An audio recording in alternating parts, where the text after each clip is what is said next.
بسم اللہ الرحمن الرحیم۔ نماز اسلام کے بنیادی ارکان میں سے ایک رکن ہے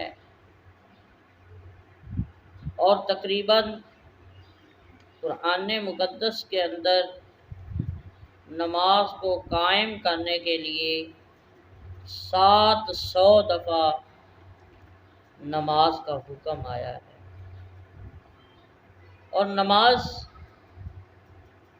ایک ایسی عبادت ہے جس کے متعلق حضور تاجدار مدینہ صلی اللہ علیہ وآلہ وسلم نے ارشاد فرمایا کہ قرۃ عینی فی الصلاۃ، کہ نماز میری آنکھوں کی ٹھنڈک ہے۔ الصلاۃ عماد الدین، کہ نماز دین کا ستون ہے۔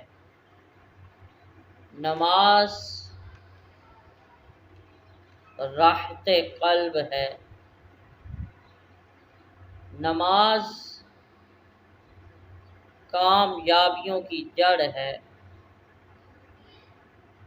نماز ایک ایسا فریضہ ہے کہ اللہ رب العزت نے اس کا حکم اپنی وحدانیت کے بعد اگر بنیادی ارکان میں سے کسی کا حکم ہے تو وہ نماز ہے۔ اور پھر نماز کے لیے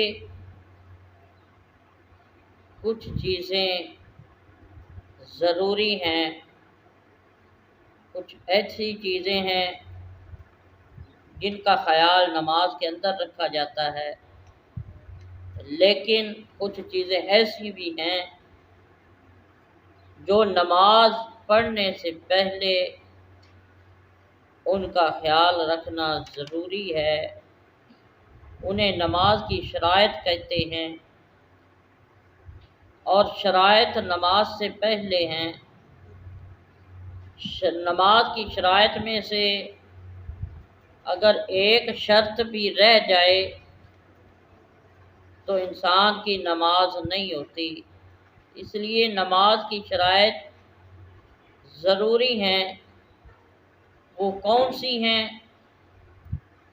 طہارت ہے، ستر عورت ہے، استقبال قبلہ ہے، وقت ہے، نیت ہے، تکبیر تحریمہ ہے۔